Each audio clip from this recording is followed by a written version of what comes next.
نحمده ونصلي على رسوله الكريم أما بعد فأعوذ بالله من الشيطان الرجيم بسم الله الرحمن الرحيم رب اشرح لي صدري ويسر لي أمري واحلل عقدة من لساني يفقه قولي. Page number 296.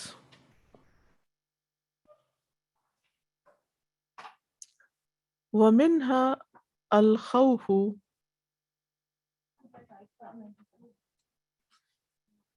جی ٹھیک ہے. وَأَمَّا الْعَمَلُ پیج نمبر 295. وَأَمَّا الْعَمَلُ فَإِنَّهُ يَقُولُ مَنْ أَصَابَهُ الْغَضَبُ. جہاں تک عمل کا تعلق ہے تو وہ کہتا ہے یا کہے گا جس کو غصہ آ گیا، اعوذ باللہ من الشیطان الرجیم، اعوذ باللہ من الشیطان الرجیم، میں پناہ لیتا ہوں اللہ کی شیطان مردود سے. فَإِنَّهُ لَمْ يَزُلْ بِذَلِكَ فَأَجْلَسَ فَإِن لَمْ يَزُلْ بِذَلِكَ فَاجْلِسْ إِن كُنْتَ قَائِمًا. پھر اگر وہ زائل نہ ہوا، یعنی غصہ اعوذ باللہ پڑھنے سے بھی نہیں گیا، تو پھر کیا کرو؟ بیٹھ جاؤ اگر تم کھڑے ہو. وَاسْتَجِعْ إِن كُنْتَ جَالِسًا، اور لیٹ جاؤ اگر تم بیٹھے ہو.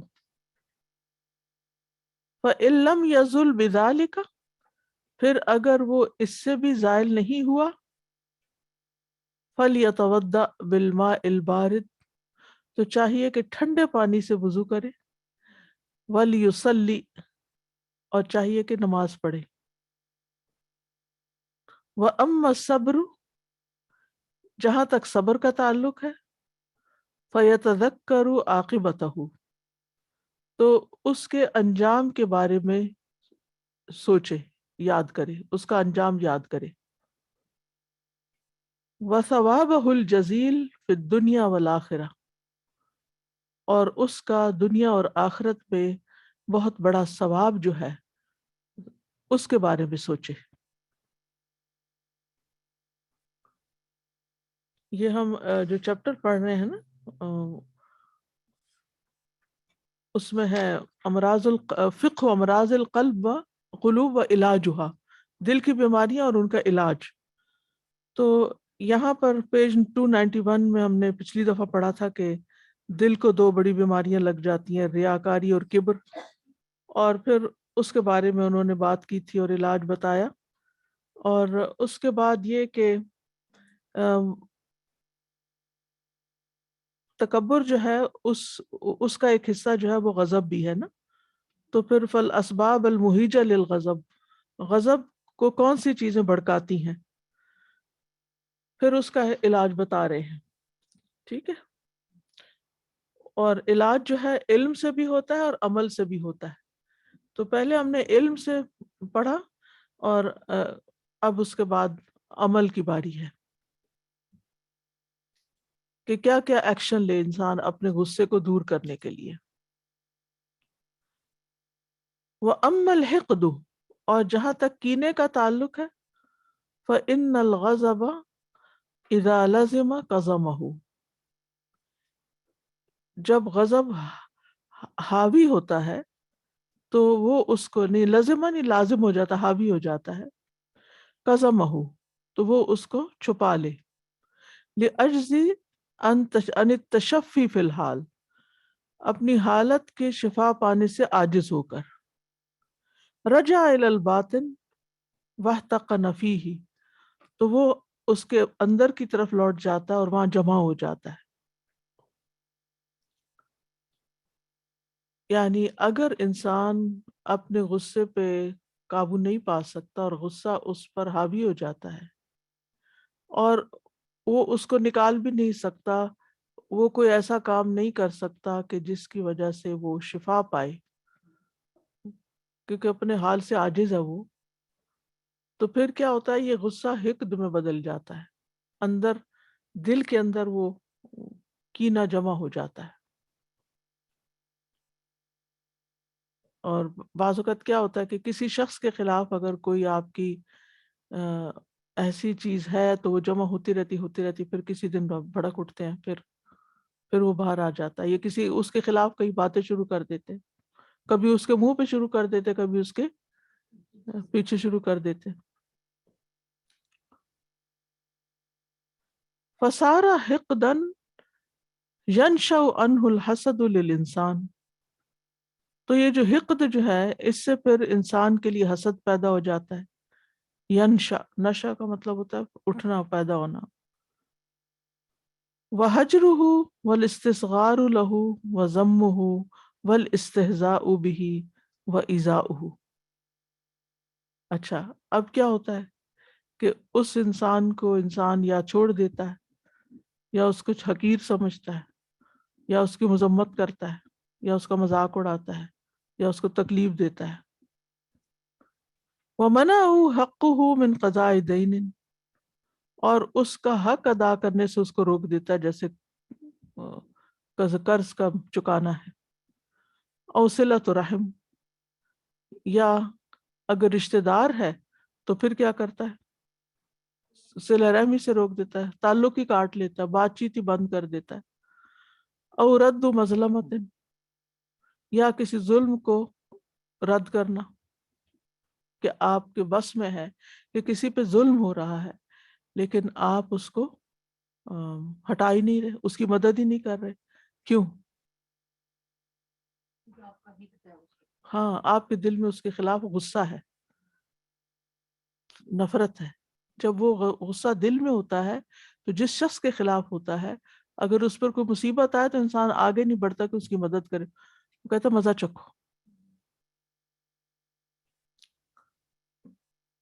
وَكُلُّ ذَلِكَ حرام، یہ سب حرام باتیں ہیں، حرام چیزیں ہیں. کیا؟ اوپر سے لے کے نیچے تک. حقد، پھر اس کے بعد کسی مسلمان کو چھوڑ دینا، لا یہجرہ، اس کو حقیر سمجھنا، اس کی مذمت کرنا، اس کا مذاق اڑانا، اس کو ایذا دینا، اس کا قرض ادا نہ کرنا، یعنی قرض واپس نہ لوٹانا، اس سے رشتہ کاٹ لینا، اس سے کسی ظلم کو دور نہ کرنا، یہ سب کچھ. جی آپ آسیہ کچھ کہہ رہی؟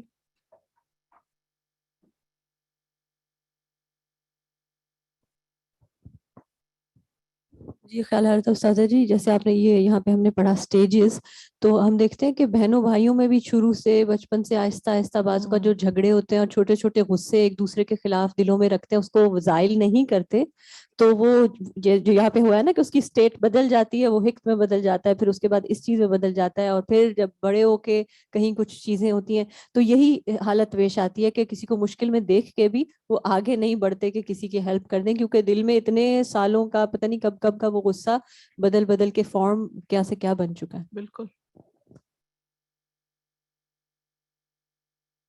یہ جو بڑے ہو کر عام طور پر لوگوں کے درمیان، بہن بھائیوں کے درمیان تعلقات ختم ہو جاتے ہیں نا، یہ بڑے ہو کر وجوہات کم ہوتی ہیں، وہ تو صرف ٹریگرز ہوتے ہیں، بنیادیں بہت پہلے سے بنی ہوئی ہوتی ہیں. والحسد من نتائج الحقد، حسد حقد کے نتائج میں سے ہے، یعنی کینے کے. والحقد من نتائج الغضب، اور حقد غضب یا غصے کے نتائج میں سے. والحسد یأکل الحسنات، اور حسد نیکیوں کو کھا جاتا ہے. کما تأکل النار الحطب، جیسے آگ ایندھن کو کھا جاتی ہے، لکڑیوں کو کھا جاتی ہے. ولا حسد الا علی نعمت، اور حسد نہیں ہوتا مگر کسی نعمت پر. فَإِذَا أَنْعَمَ اللَّهُ عَلَىٰ أَخِيكَ بِنِعْمَةٍ، پھر اگر اللہ آپ کے بھائی کو کوئی نعمت عطا کرے، فَلَكَ فِيهَا حَالَتَانِ، تو اس معاملے میں تم دو حالتوں میں سے ایک میں ہوگے. الأولیٰ أَن تَكْرَهَ تِلْكَ النِّعْمَةَ وَتُحِبُّ زَوَالَهَا، کہ تم اس نعمت کو ناپسند کرو گے اور چاہو گے کہ وہ زائل ہو جائے، ختم ہو جائے، اس کی نعمت کا زوال ہو جائے. وثانیہ، اور نمبر 2، اللہ تحب زوالها عنہ، تم یہ تو نہیں چاہو گے کہ وہ نعمت اس سے چھن جائے. ولا تکرہ وجودها، اور نہ اس کے ہونے کو آپ ناپسند کرو گے. وَلَكِن تَشْتَهِي لِنَفْسِكَ مِثْلَهَا، لیکن تم اپنی ذات کے لیے ویسی ہی نعمت چاہو گے. فَالْأُولَى حرام، تو پہلی حالت حرام ہے، پہلی کنڈیشن جو ہے کہ تم کسی کی نعمت کو ناپسند کرو اور یہ تمنا کرو کہ یہ نعمت اس سے چلی جائے، چھن جائے. اور دوسری کہ آپ یہ چاہیں کہ مجھے بھی یہ مل جائے، یہ نہ چاہیں کہ اس کی چھن جائے. تو وثانیہ تو جائزتن، یہ دوسری کنڈیشن جو ہے نا یہ جائز ہے، اس کی اجازت ہے کہ آپ کسی کی نعمت دیکھیں اور آپ چاہیں کہ آپ کو بھی وہ ملے، کوئی بھی اچھی چیز. وَأَشَدُّ أَسْبَابِ الْحَسَدِ الْعَدَاوَةُ وَالْبَغْضَاءُ، اور حسد کے سب سے شدید اسباب دشمنی اور بغض ہوتے ہیں. فَمَنْ آذَاهُ شَخْصٌ وَخَالَفَهُ أَبْغَضَهُ قَلْبُهُ، تو جو شخص اس کو تکلیف دیتا ہے اور اس کی مخالفت کرتا ہے تو دل اس کے ساتھ بغض رکھ بیٹھتا ہے. یعنی جو انسان آپ کو تکلیف دیتا ہے یا آپ کی باتوں کی مخالفت کرتا ہے، آپ کچھ کہتے ہیں اس کا اپوزٹ کہتا ہے، آپ کچھ کہتے ہیں وہ کچھ اور ہی کہتا ہے. جیسے عام طور پر آپ دیکھیں کہ چھوٹے چھوٹے گھروں میں ڈیسیژن لینے ہوتے ہیں نا، مثلا آج کیا پکانا ہے، ایک کہتا ہے یہ پکا دو، دوسرا کہتا ہے نہیں یہ نہیں یہ ہونا چاہیے. اب ایک ہی کی مانی جائے گی نا، ہارڈلی دونوں کی مانی جا سکتی. اب جس کی نہیں مانی گی وہ کیا کرے گا، موڈ آف کر لے گا، دل میں غصہ رکھ بیٹھے گا، اور نتیجہ کیا نکلے، جب کھانے کا وقت ہے تو میں نے نہیں کھانا، وہ اپنے لیے کچھ اور آرڈر کر لے. تو اس طرح کی چیزیں جو ہیں، اچھا یہ ایک دفعہ ہوا، اگر دوسری دفعہ پھر ہو گیا نا یہی، تو عمارت بڑی ہو گئی. اور پھر وہ اندر ہی اندر ایسا غصہ پلتا رہتا ہے کہ بعض لوگ تو پھر گاڑی چھوڑ کے چلے جاتے ہیں، اور بعض لوگ کوئی اور انتہائی یعنی کہ ایکسٹریم ریاکشن کا شکار ہو جاتے ہیں.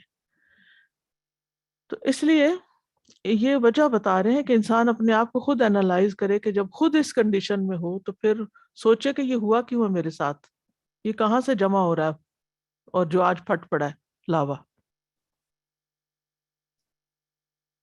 بعض ریلیشنز ہوتے ہیں نا اوپر سے تو بڑے ٹھیک لگ رہے ہوتے ہیں، لیکن دلوں کے اندر بہت سا لاوا ابل رہا ہوتا ہے اور وہ کسی وقت میں آ کے پھٹ پڑتا ہے.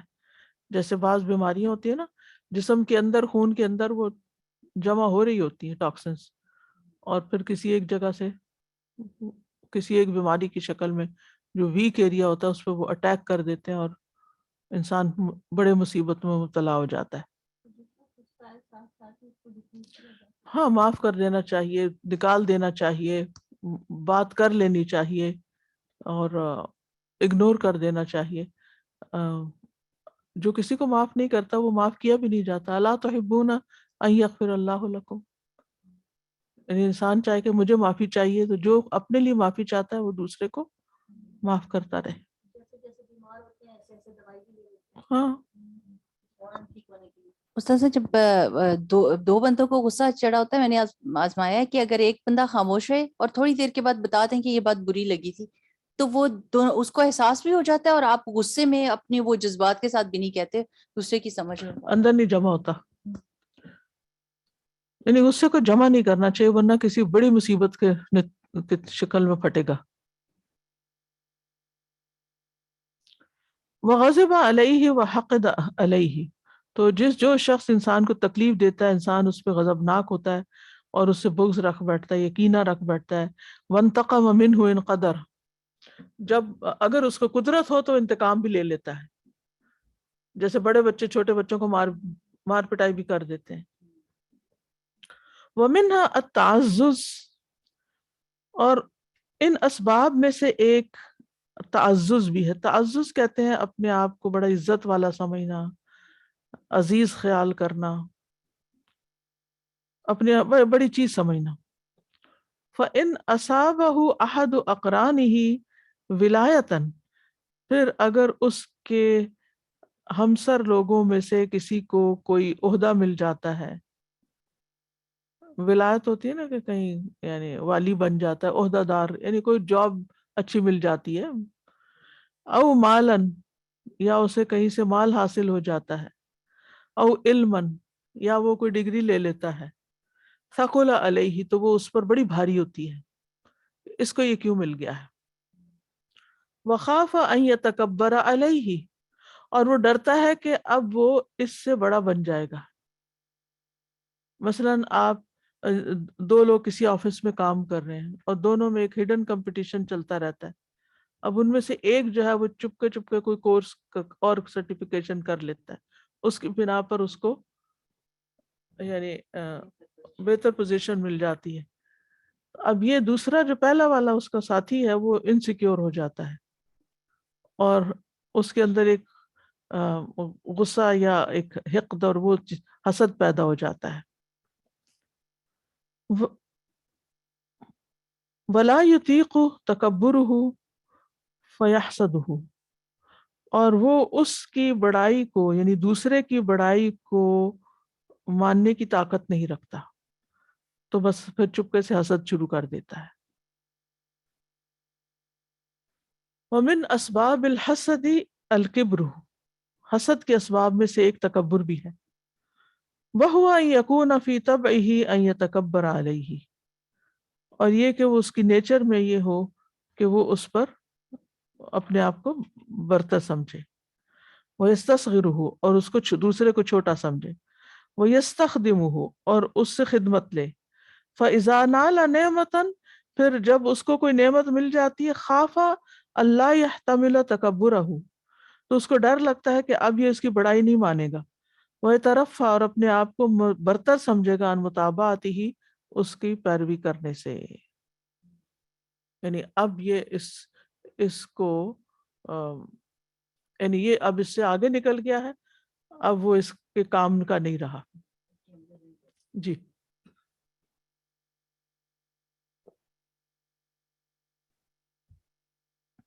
یعنی اب یہ میری بات نہیں سنے گا. اس میں آپ دیکھیے اگر آپ نے کبھی کوئی خاندان میں مشاہدہ کیا ہو، جیسے دو بہنیں ہوتی ہیں، ایک بڑی بہن ہے ایک چھوٹی بہن ہے.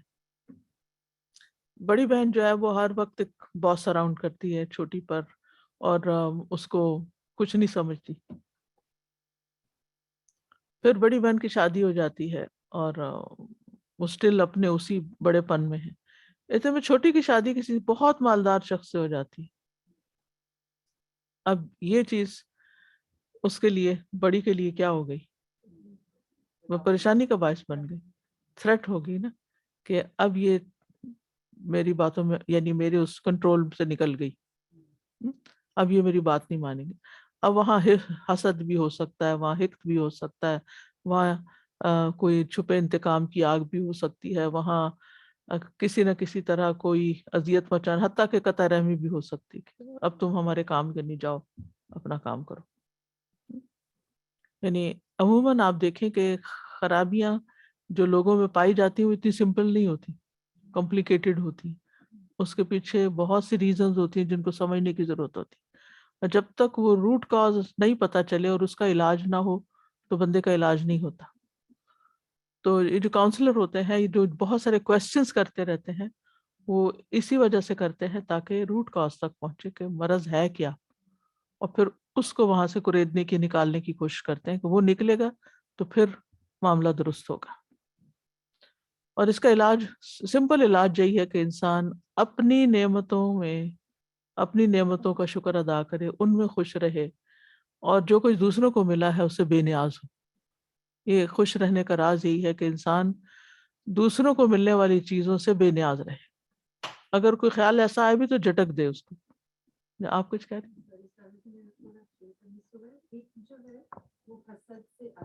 اگلے کا درج، ہاں نہیں حقد یعنی پہلے حقد ہوتا ہے پھر حسد ہوتا ہے. جی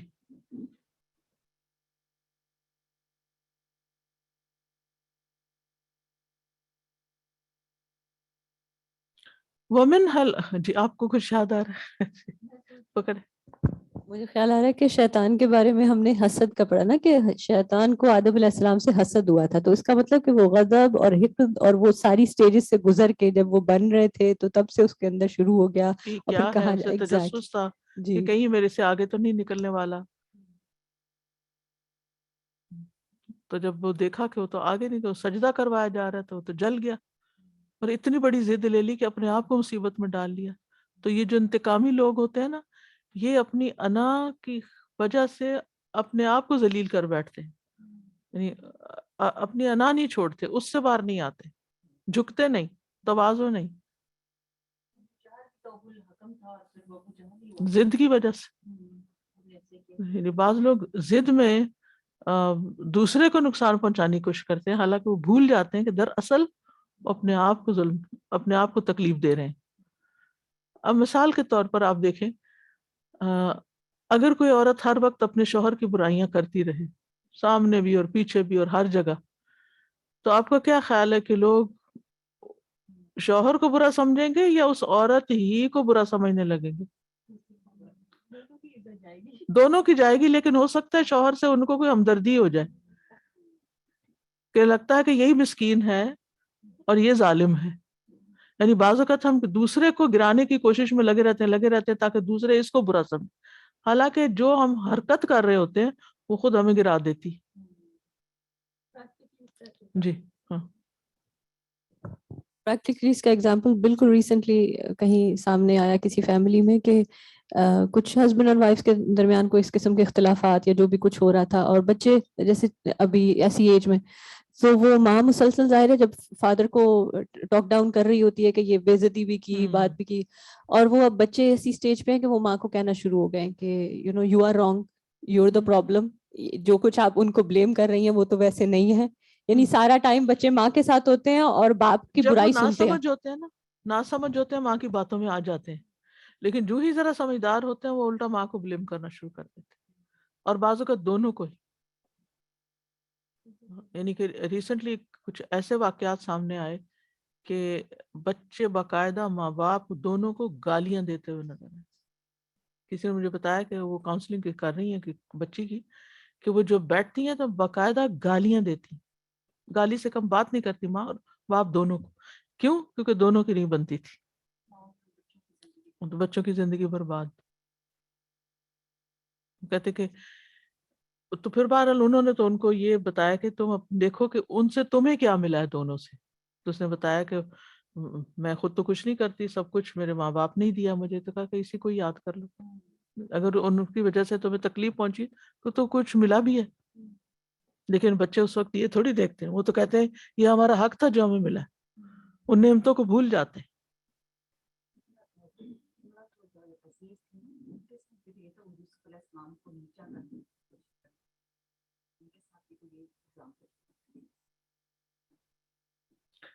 نہیں، وہ تو کچھ اور چاہتی تھی، نیچا نہیں کر رہی تھی، لیکن یہ کہ آخر میں وہ تو اپنی غلطی مان گئی تھی. پھر وَمِنْهَا الْعُجْبُ، اور اسی میں سے عجب بھی ہے. عجب خود پسندی کو کہتے ہیں، اپنے آپ کو پسند کرنا. فَيَتَعَجَّبُ أَنْ يَفُوزَ بِرُتْبَةٍ عَالِيَةٍ مِنْ دُونِهِ، تو وہ تعجب کرتا ہے، بڑا خوش ہوتا ہے کہ وہ دوسروں پر بلند مرتبہ رکھتا ہے یا بلند مرتبہ رکھنے میں کامیاب ہو گیا. یفوز وَهُوَ أَقَلُّ مِنْهُ، اور دوسرا اس سے کمتر ہے. فی ما یرا، جو وہ دیکھتا ہے. فیحسدہ، تو وہ اس سے حسد کرتا ہے. ومنها الخوف، اور اسی میں سے خوف بھی ہے. من فوت المقاصد، اپنے مطلب کے فوت ہونے کا، انسیکیورٹی جس کو آپ کہتے ہیں.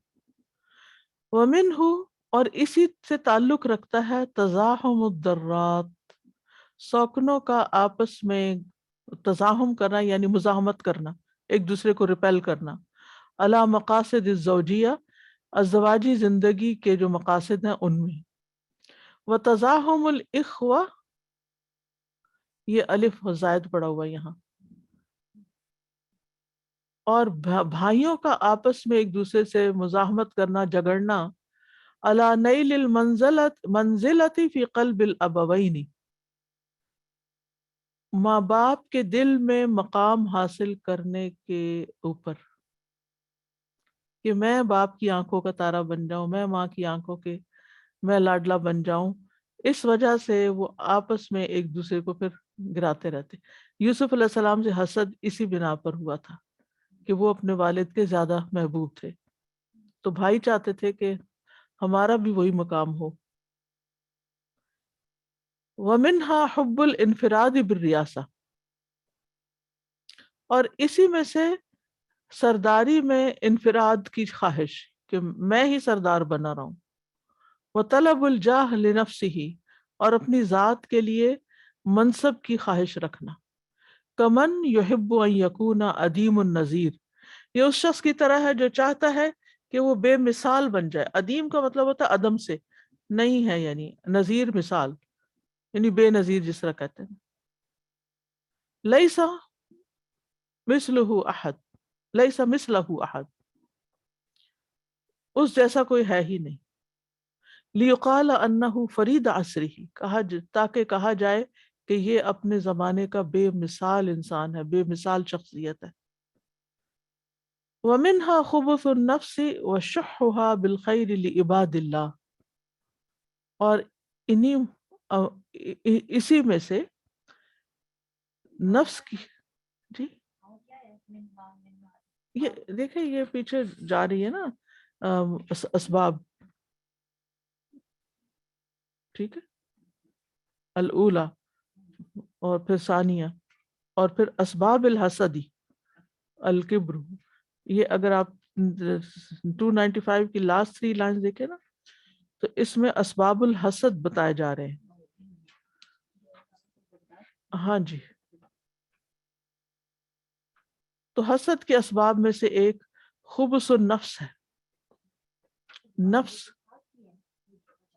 ہاں، خبث النفس، نفس کی خباثت. وشحها بالخیر لعباد اللہ، اور اللہ کے بندوں پر خیر یا مال کے بارے میں بخیل ہونا، کسی کو کچھ نہ ملے، سب کچھ مجھے ہی ملے. وَيَضِيقُ زَرْعًا إِذَا سَمِعَ بِأَحَدٍ نَالَ نِعْمَةً، تو اس کا دل گھٹ کے رہ جاتا ہے جب وہ سنتا بھی ہے کہ کسی کو کوئی نعمت ملی ہے. وَيَفْرَحُ بِإِدْبَارِ أَحْوَالِ النَّاسِ، اور وہ اس وقت خوش ہوتا ہے جب بندوں کے حال میں کوئی خرابی واقع ہوتی. ادبار کا مطلب ہوتا ہے چلا نعمت چلی جانی، اقبال کا مطلب ہوتا ہے آنا، اور ادبار اس کا اپوزٹ ہوتا ہے جانا. نعوذ باللہ من ذالک الخلق الشیطانی، ہم اس شیطانی اخلاق سے اللہ کی پناہ چاہتے ہیں. اس کے برعکس آپ دیکھیے کہ ایک ہے نا شح اور بخل، اس کے برعکس جو دینے کا مزاج ہوتا ہے وہ کتنا فائدے کا ہے. قرآن مجید میں آتا ہے فَأَمَّا مَنْ أَعْطَى وَاتَّقَى وَصَدَّقَ بِالْحُسْنَى فَسَنُيَسِّرُهُ لِلْيُسْرَى، کہ جو دیتا ہے اور تقوی اختیار کرتا ہے. فَأَمَّا مَنْ أَعْطَى وَاتَّقَى وَصَدَّقَ بِالْحُسْنَى، اور اچھی باتوں کی تصدیق کرتا ہے، اچھی باتوں کو سچ مانتا ہے. فَسَنُيَسِّرُهُ لِلْيُسْرَى، تو ہم اس کے کام آسان کر دیں گے، اس کے رستے آسان کر دیں گے. وَأَمَّا مَنْ بَخِلَ وَاسْتَغْنَى وَكَذَّبَ بِالْحُسْنَى فَسَنُيَسِّرُهُ لِلْعُسْرَى. یہ چیز آ نہیں سکتی جب تک انسان کے اندر تقوی نہ ہو، اسی لیے اما من آتا واتقا کی شرط لگا دی گئی ہے ساتھ، کہ جو دیتا ہے اور تقوی اختیار کرتا ہے ساتھ. ایک ہوتا ہے دیتا ہے لیکن دوسروں کو اذیت بھی دیتا ہے اور اللہ سے نہیں ڈرتا اور ساتھ زبان درازی کرتا ہے اور دوسروں کو ذلیل کرتا ہے، خوار کرتا ہے، اس کے لیے پھر مشکلیں ہی ہوتی ہیں. بعض اوقات ہم کہتے ہیں ہم دے رہے ہیں ہماری مشکل کیوں نہیں آسان ہو رہی. آپ دے تو رہے ہیں لیکن آپ کے ساتھ تقوی کوئی نہیں ہے، آپ اللہ کے لیے نہیں کر رہے، آپ جس کو دے رہے ہیں اس کو ذلیل بھی کرتے ہیں، تو پھر آپ خود ذلیل نہیں ہوں گے. آپ دوسروں کی زندگی حرام کرتے ہیں، دوسروں کو بے عزت کرتے ہیں، دوسروں کو تنگ کرتے ہیں، تو کیا آپ پر لوٹ کے نہیں آئے گا؟ تو انسان اس وقت یہ بھول جاتا ہے. تو ایک طرف دینے کی ضرورت ہے، دوسری طرف بچنے کی بھی ضرورت ہے.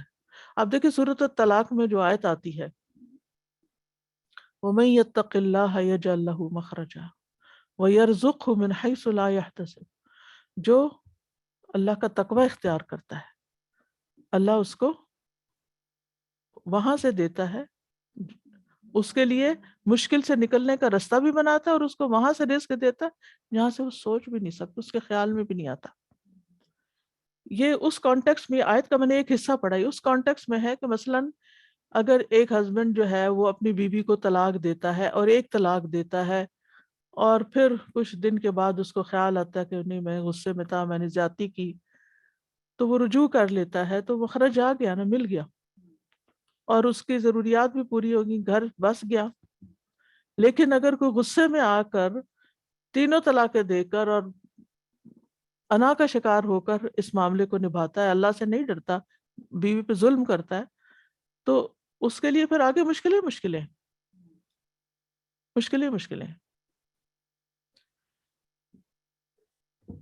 یعنی قرآن مجید میں اگر آپ غور کریں تو صرف ایک جگہ نہیں، کئی جگہ پر یہ بات پتہ چلتی ہے کہ جس شخص کے اندر تقویٰ ہے نا، اللہ سبحانہ وتعالیٰ یجعل لہ من امرہ یسرا، اللہ اس کے کام آسان کر دے گا۔ اور یہ تقویٰ ہوتا ہے جو ہماری زبان روک دیتا ہے،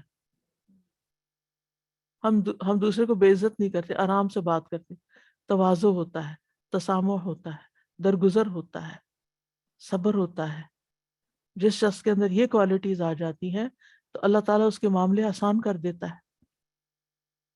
لیکن اگر انسان اس کے برعکس کام کرتا ہے تو پھر شیطان ہی خوش ہوتا ہے اور شیطان کے پھیر میں آتا ہے اور اس کے حالات درست نہیں ہوتے۔ وَمَنْشَأُ جَمِيعِ ذَلِكَ حُبُّ الدُّنْيَا، ان ساری خرابیوں کا جو منشا ہے، منشا کہتے ہیں سبب، یعنی جہاں سے وہ اٹھا ہے،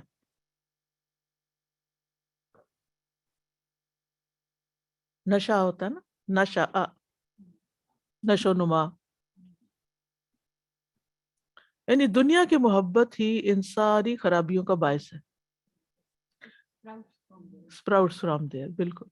فَإِنَّ الدُّنْيَا هِيَ الَّتِي تَضِيقُ عَلَى الْمُتَزَاحِمِينَ، سبحان اللہ، یہ دنیا ہی ہوتی ہے جو باہم ایک دوسرے کے ساتھ مزاحمت کرنے، رشک کرنے، حسد کرنے والوں پہ تنگ ہو جاتی ہے۔ سب کچھ ہوتے ہوئے بھی دل تنگ ہوتے ہیں ان کے۔ اما الآخرہ فلا ضیق فیہا، آخرت میں تو کوئی تنگی ہوگی نہیں۔ ومجال المسارعة والمسابقة إلى الخيرات مفتوح لجميع العباد، آخرت کے لیے کام کرنے والوں کے لیے مجال کا مطلب ہوتا ہے مواقع، نیکیوں میں آگے بڑھنے اور جلدی کرنے کے مواقع کھلے ہیں سب بندوں کے لیے۔ وہ آتا ہے نا کہ وفی ذالک فلیتنافس المتنافسون، یعنی آخرت کے لیے کام کرنے والوں کو ایک دوسرے سے اس معاملے میں رشک کرنا چاہیے، ایک دوسرے سے مقابلہ کرنا چاہیے۔ یعنی جب دنیا کی محبت ہوتی ہے تو انسان کا دل تنگ ہو جاتا ہے، کیونکہ انسان دیکھتا ہے وہ میرے سے آگے، وہ میرے سے آگے، اس کو ملا ہوا، اس کو، اور میں کس مصیبت میں ہوں، تو وہ کبھی خوش نہیں رہ سکتا۔ لیکن جو اپنی آخرت کے لیے کام کرتا ہے نا، وہ دنیا والوں سے بے نیاز ہو جاتا ہے۔ کیونکہ ان کا فوکس بدل گیا نا، ان کا جو ہوتا ہے نا نقطہ نظر بدل چکا ہوتا ہے، وہ کسی اور چیز کے اندر پڑے ہوئے ہوتے ہیں کہ وہاں کے لیے کیا اکٹھا کرنا ہے، اور جو دنیا کے لیے اسٹرگل کر رہے ہیں وہ پھر دائیں بائیں دیکھ رہے ہوتے ہیں یہ کیا کر رہا ہے اور وہ کیا کر رہا ہے، اور جس کی نگاہ بلند ہوتی ہے وہ پھر وہ ان چیزوں سے اوپر اٹھ جاتا ہے، اس کے دل سے نکل جاتی ہیں پھر یہ چیزیں۔ انلمیٹڈ اور اینڈ لیس، اور دنیا خود بھی لمیٹڈ ہے تو اس کے لیے اپرچونٹیز بھی بہرحال لمیٹڈ ہی ہیں، تو وہ ایک چیز کسی کے قبضے میں آ گئی تو باقی لوگوں کو تو پرابلم ہی ہے۔ بالکل، اور پھر یہ کہ ہم میں سے ہر ایک کی ایک رزق کی مقدار ہے نا جو ہمیں یہاں ملنی، آخرت میں اجر بے حساب ہے، یہاں تو ہر ایک کو نپا تو نہیں ملنا ہے نا، اس سے آگے جو بھی آپ کر لیں بس ایک حد تک آپ جا سکتے، اس سے آگے نہیں جا سکتے۔ لیکن افسوس یہ کہ ہم دنیا کے لیے تو دن رات ایک کر دیتے ہیں اور آخرت کے لیے ہم بھول جاتے ہیں۔ کہتا ہے کہ نہیں، پر کسی تھنکر نے کسی بندے سے پوچھا کہ اگر تمہیں یہاں پر دنیا میں ہمیشگی کی زندگی مل جائے تو تم کیا رہو گے؟ تو اس نے کہا ہاں، کیونکہ وہ دنیا کا بنتا تھا.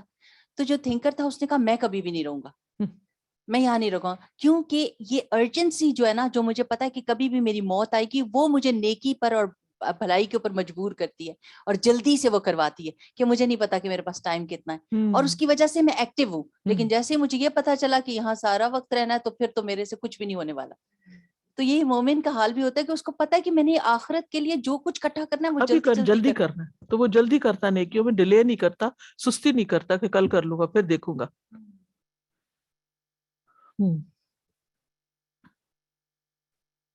دنیا میں بھی لمیٹڈ ایڈیشن کی کارز آتی ہیں ہر چیز میں. یہ لوگ جو ایڈورٹائزمنٹ کرتے ہیں دنیا کے اندر، تو کوئی لمیٹڈ ایڈیشن ہوتی ہے، کوئی خاص قسم کی گاڑی ہے. اب جس نے لے لی پہلے جا کے، اس نے لے لیا، باقی منہ دیکھتے رہ جاتے ہیں کیونکہ ان کی سرٹن ٹائم میں وہ کام کرنا ہوتا ہے. لیکن آخرہ کے لیے جیسے آپ نے بتایا ان لمیٹڈ. وہاں اگر ہم نے اچھا یہاں دنیا میں کیا تو وہاں تو ملے گا ہی ملے گا، اور ہر ایک کو بہتر سے بہتر ملے گا اور انشاءاللہ. دنیا میں بھی آخرت کے لیے کام کرنے کے مواقع زیادہ ہیں. واللہ عز وجل یحدث فی قلب من یشاء من عباده ما شاء. اور اللہ سبحانہ و تعالی نئی چیز ڈال دیتا ہے، یحدث نیا خیال ڈال دیتا ہے، فی قلب من یشاء جس کے دل میں چاہتا ہے، من عبادہ اپنے بندوں میں سے، ما شاء جو چاہتا ہے. یعنی یہ اللہ کا احسان ہوتا ہے کہ اپنے بندوں کے دلوں میں، اپنے بندوں میں سے جس بندے کے دل میں چاہتا ہے وہ نیکی کا کوئی خیال ڈال دیتا ہے. وَيُطْلِعُهُ عَلَىٰ أُمُورٍ تَخْفَىٰ عَلَىٰ غَيْرِهِ، اور اس کو ایسے کاموں پر مطلع کر دیتا ہے جو دوسروں سے چھپے ہوئے ہوتے ہیں. یہ کتنی بڑی نعمت ہے. وہ اپرچونٹیز اوروں کو نظر نہیں آتی، اس بندے کو نظر آنے لگتی ہیں. وَقَدْ يُمْسِكُهَا عَنْهُ بِالْغَفْلَةِ عَنْهَا، اور کبھی روک دیتا ہے اس سے، ان سے بے خبر کرنے کے ساتھ. وَيُوَارِيهَا عنہ بالغین الذی یغشی قلبہ، اور اس کے دل پر غین کا میں نے دیکھنا کو میں نے نشان لگا کہ دیکھوں گی، پھر ذہن سے نکل گیا. ایگزیکٹ میننگ چاہیے مجھے غین کا، حالانکہ حدیث میں آتا ہے لیغان علی قلبی. اور ہاں جی پردے کی ایک قسم ہے، لیکن کون سی قسم ہے؟ کیونکہ 3 پردے آ رہے ہیں یہاں، ایک غین ہے، ایک غیم ہے، اور ایک ران ہے. ٹھیک ہے، ٹھیک. یہ پردے کا یعنی سب سے لائٹر ورژن ہے، ٹھیک ہے، جو انبیاء کے دلوں پر آتا ہے. نبی صلی اللہ علیہ حدیث آ رہی ہے، وَيُوَارِيهَا عَنْهُ بِالْغَيْنِ الَّذِي يَغْشَى قَلْبَهُ، اور وہ اس کو چھپا دیتا ہے اس سے ایک غین کی وجہ سے جو اس کے دل پر چھا جاتا ہے. وَهُوَ أَرَقُّ الْحُجُبِ، اور وہ سب سے باریک پردہ ہے. یہ نہیں ہو سکتا.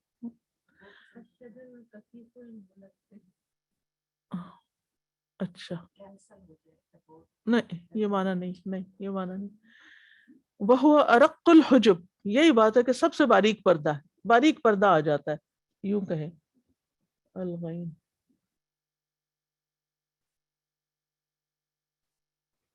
ہاں غفلت، رکب قلبہ السہو والغفلہ، بس یعنی غفلت کا ہلکا سا پردہ.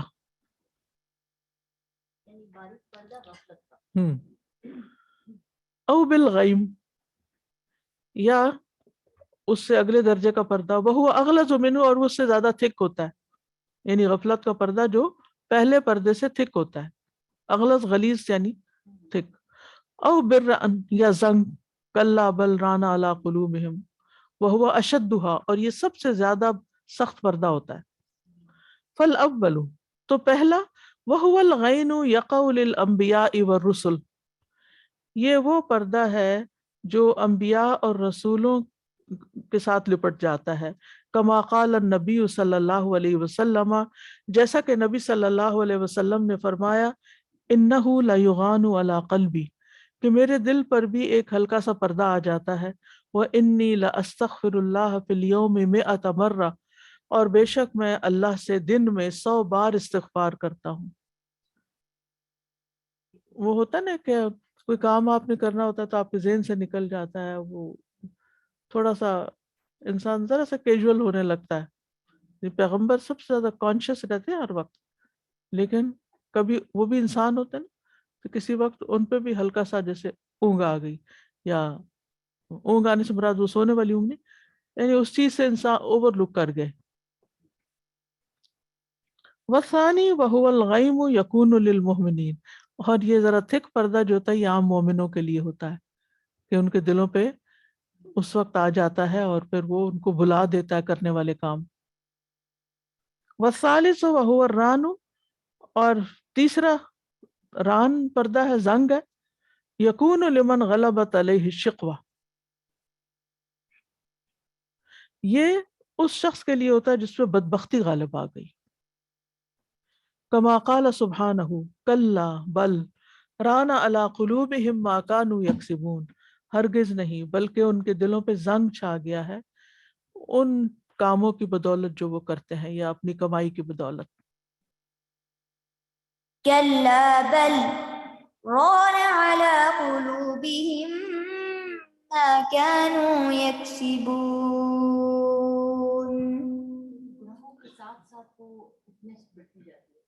جی ہاں، یعنی ماحول کی تبدیلی سے، اعمال کے کرنے سے اس میں کمی بیشی ہوتی ہے.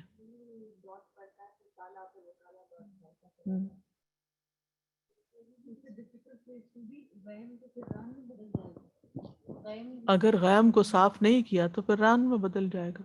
پچھلی جگہ میں آپ کا کوئی لیکچر سن رہی تھی تو اس میں آپ نے اس حدیث کا میننگ میں یہ لیغانو کا میننگ میل کیا تھا، میل سے آ جاتا میرے دل پہ. ہاں، وہ مطلب پردہ یا میل یا کوئی بھی ایسی چیز جو دھند سی، یعنی جس میں کلیئرٹی نہیں رہتی نا،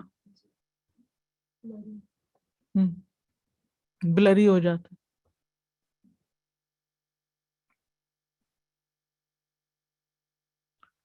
والحجب، اور پردے، التی تحول بین القلب و بین اللہ عشرۃ، جو بندے اور اللہ کے درمیان، یعنی جو بندے کے دل اور اللہ کے درمیان ہوتے ہیں وہ 10 قسم کے ہوتے ہیں. الاول حجاب التعطیل والکفر، انکار اور کفر کا پردہ، وہو اغلظھا، اور وہ سب سے سخت ہوتا ہے. فلا یتہیأ لصاحب ھذا الحجاب ان یعرف اللہ، اس پردے والے کے لیے ممکن ہی نہیں کہ وہ اللہ کو پہچانے. ولا یصل الیہ البتہ، اور وہ اس تک کبھی نہیں پہنچتا. الثانی حجاب الشرک، شرک کا پردہ، وہو ان یعبد مع اللہ غیرہ، یہ کہ وہ اللہ کے ساتھ کسی اور کی بھی عبادت کرے، یعنی اللہ کو جانتا ہے کہ وہ سب سے بڑا ہے لیکن اوروں کو بھی اس کے برابر کر دیتا ہے. الثالث حجاب البدعۃ القولیہ کحجاب اہل الاہواء، قولی بدعت کا پردہ، یعنی جو باتوں میں ہوتی ہے، اور یہ خواہش پرست لوگوں کا حجاب ہوتا ہے. یہ خواہش پرست لوگوں کے حجاب کی طرح ہے، یعنی جب انہیں اپنی خواہشات پر عمل کرنا ہوتا ہے تو وہ دین میں کوئی نئی چیز ایجاد کر لیتے ہیں جو ان کو، یعنی مثال کے طور پر آپ دیکھیں کہ لوگوں نے گانوں کا آلٹرنیٹ نشیدوں میں ڈھونڈا، پھر گانے میں میوزک ہوتا تھا تو انہوں نے میوزک کا بھی آلٹرنیٹ، وہ جو ووکل میوزک بناتے ہیں اس سے ڈھونڈ لیا. تو پیچھے کیا چیز ہے کہ ان کو ضرور ایسی کوئی چیز چاہیے جو میوزک کا آلٹرنیٹ ہو. ڈیزائر، ریپلیکا، اس کو حلال میوزک بنا لیا، حلال نیل پالش.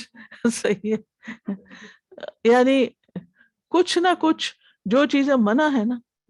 اب مثال کے طور پر حجاب ہی دیکھیں آپ لوگ، یعنی حجاب پہنتے ہیں لیکن وہ بعض اوقات حیرانی ہوتی ہے کہ یہ کس قسم کا حجاب، یہ حجاب ہے بھی یا نہیں.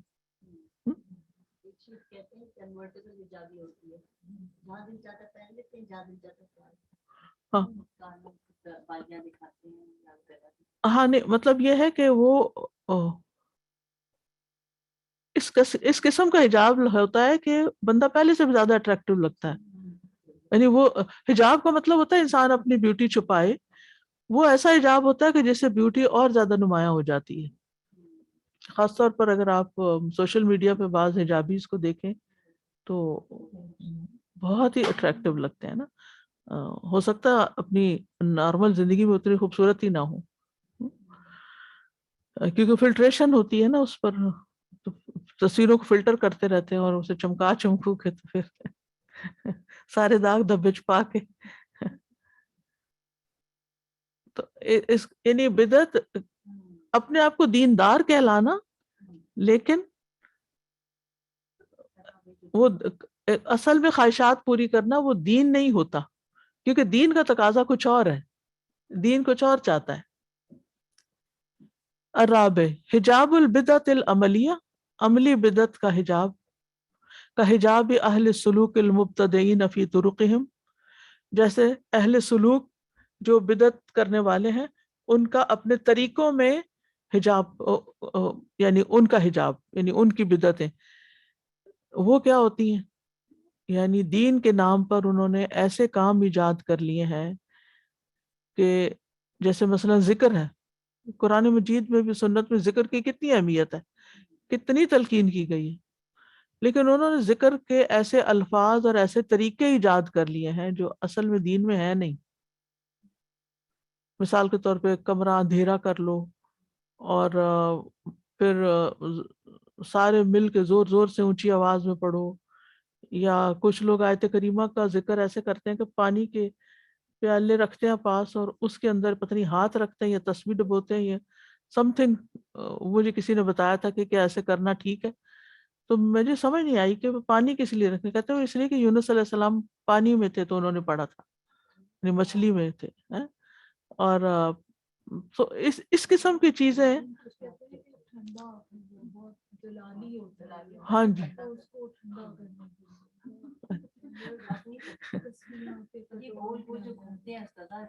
جی جی ہاں وہ جو درویش گھومتے ہیں وہ جی. اب نبی صلی اللہ علیہ وسلم صحابہ کرام تو ایسے گھوم گھوم کے ذکر نہیں کرتے تھے. جی جی تو یہ عملی بدعتیں ہیں جو لوگ کر رہے ہوتے ہیں. الخامس ہاں جی بالکل. الخامس پانچواں حجاب اہل الکبائر الباطنہ, کبیرہ گناہ کرنے والوں کا حجاب جو اندر چھپے ہوئے کبیرہ گناہ ہوتے ہیں دل میں, کا حجاب اہل الکبر والعجب. اب تکبر جو ہے جس کے دل میں رائی برابر بھی ہوگا جنت میں نہیں جائے گا, یہ تکبر کبیرہ گناہ ہے, لیکن کہاں ہوتا ہے, دل کے اندر ہوتا ہے, تو چھپا ہوا ہے نا, یہ مراد ہے. والعجب اور خود پسندی, اپنے آپ کو بڑی چیز سمجھتے رہنا. والریا اور دکھاوا, یعنی آپ کسی کو ہماری نیت کا نہیں پتا کہ ہم کوئی نیک کام کیوں کر رہے ہیں, کس کو خوش کرنے کے لیے کر رہے ہیں. والحسد والفخر والخیلاء غرور ونحوها, اور اسی قسم کے حرام قسم کے اسی میں بدگمانی کسی کے بارے میں کرنا, برا گمان رکھنا, یہ کبائر ہیں. لیکن کون سے کبائر ہیں, کبیرہ گناہ ہے مگر کون سے, چھپے ہوئے اندر باطنی. السادس چھٹا حجاب اہل الکبائر الظاہرہ, کبیرہ گناہ کرنے والوں کے ظاہری گناہ. وہؤلاء حجابہم ارق و اخف من حجاب اہل الکبائر الباطنہ, ان لوگوں کے حجاب باریک ہوتے ہیں اور خفیف ہوتے ہیں باطنی اہل الکبائر کے حجاب کے مقابلے میں. ما کثرت عبادتہم و زہدہم, حالانکہ ان کی یعنی اوپر والوں کی عبادت اور زہد زیادہ ہوتی ہے جو اندر تکبر رکھے ہوئے ہوتے ہیں. کل خوارج, جیسے خوارج ہیں. وَكَبَائِرُ هَؤُلَاءِ أَقْرَبُ إِلَى التَّوْبَةِ, اور یہ جو ظاہری بڑے گناہ کر رہے ہوتے ہیں یہ ان کے لیے زیادہ قریب ہوتے ہیں توبہ کے. وَالْحَسَدُ وَالْبَغْضُ وَالْحَسَدُ وَالْبَغْضُ, اور یہ جو ظاہری بڑے گناہ کر رہے ہوتے ہیں یہ یہ زیادہ قریب ہوتے ہیں توبہ کے من کبائر یا اہل الکبائر الباطنہ، باطنی کبیرہ گناہوں کے کرنے والوں کے کبائر سے. سمجھ آ گئی؟ یعنی اگر کوئی شخص ظاہر میں غلط کام کر رہا ہے نا، کوئی حرام کام کر رہا ہے، مثلا حرام چیز کھا رہا ہے، شراب پیتا ہے مثلا، تو سب کو نظر آتا ہے، کوئی لان تان کرتا ہے، کوئی علاج کرواتا ہے، کوئی کسی طرح کچھ اس کو شرمندگی ہوتی کو چھوڑ دیتا ہے نا، کہ سارے ہیلپ کرتے ہیں، یا اس کو دوسروں سے شرمندگی ہوتی ہے اور وہ اپنے آپ کو گناہ گار ہی سمجھتا ہے کہ میں ہوں گناہ گار، اور دل میں اللہ سے ہو سکتا معافیاں مانگتا ہو. اس کے برعکس ایک شخص جس کے دل میں حسد بھرا ہوا ہے، کبر بھرا ہوا ہے، تکبر بھرا ہوا ہے، اس کو تو پتہ ہی نہیں کہ میرے اندر کیا خرابی بھری ہوئی ہے، وہ تو توبہ بھی نہیں کرتا. شراب پینے والا تو شاید توبہ کر لے اور شرمندگی میں ہی پی رہا ہو تو اس کی معافی ہو جائے، لیکن وہ جو اپنے اندر کے گناہوں پر شرمندہ بھی کوئی نہیں، اس کو پکڑے جانے کا خوف بھی نہیں، اس کا کیا بنے گا؟ احساس ہی نہیں. تو وہ پردہ زیادہ سخت ہے.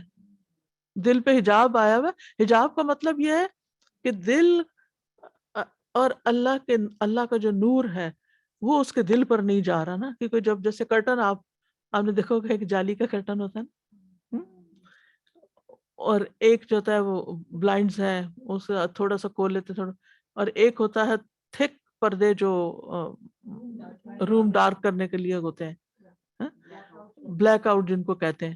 اب بلیک آؤٹ جب آپ کر لیتے ہیں تو چاہے سورج سر پہ کھڑا ہو اندر کچھ نہیں پتہ چلتا، اندر اندھیرا ہی، رات ہی پڑی ہوئی ہوتی ہے. ٹھیک ہے نا؟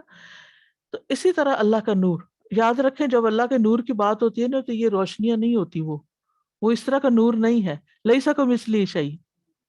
اور قرآن مجید کی یہ جو آیت ہے نا، اللہ نور السماوات والارض، یہ قرآن مجید کی بہت پاورفل آیت ہے.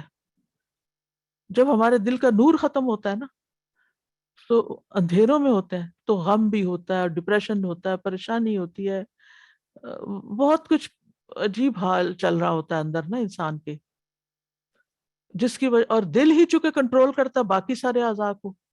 تو جب دل اندھیرے میں ہوتا ہے تو نہ ہاتھوں سے کوئی کام ہوتا ہے، نہ انسان کا چلنے پھرنے کو دل چاہتا ہے، نہ کوئی اور کوئی کام کرنے کو پھر اس کا دل نہیں چاہتا. اب آپ دیکھیں کہ جس بندے کے دل پہ پردہ آیا ہوا ہے کبیرہ گناہوں کا، تو اس کو تو احساس ہی نہیں کہ میرے اوپر پردہ پڑا ہوا ہے، لہٰذا قرآن کی کوئی آیت ہو تو وہ دوسروں کے بارے میں سوچنے لگتا فلاں ایسا ہے.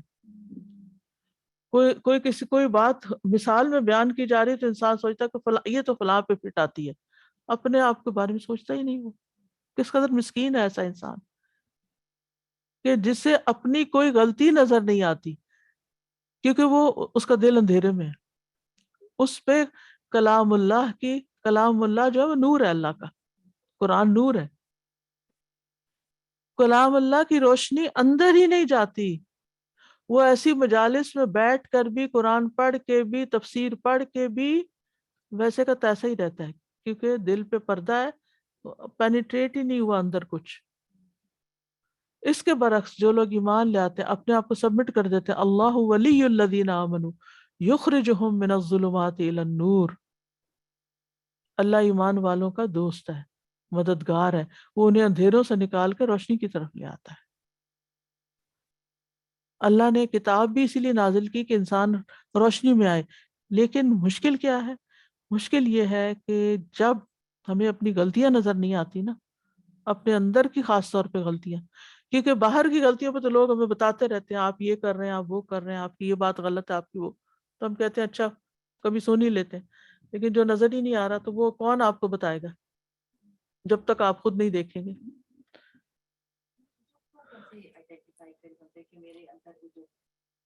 اپنے پوائنٹ آف ویو کو ہی ٹھیک سمجھنا، اپنی سوچ کو ہی صحیح سمجھنا، اور دوسرے کو غلط ہی، اس کی ہر بات غلط دیکھنا.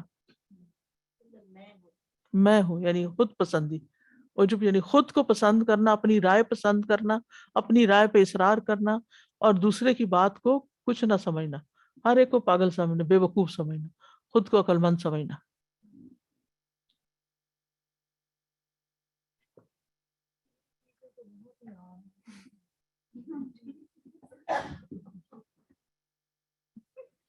استاذہ یہ سچ کہہ رہی ہیں، جب قرآن نہیں پڑھا تھا بالکل تو صحیح ایسے- کہا انہوں نے.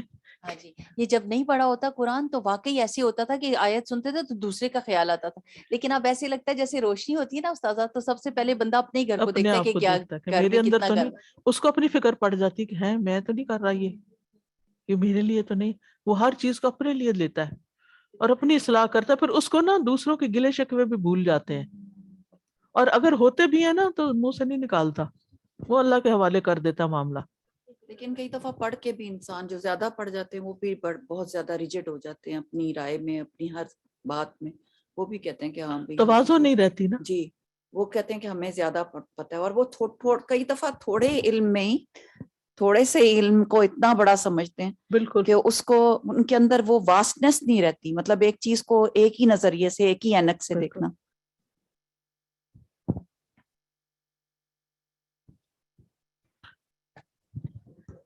پھر ہے حجاب و اہل صغائر، صغیرہ گناہ کرنے والوں کا حجاب.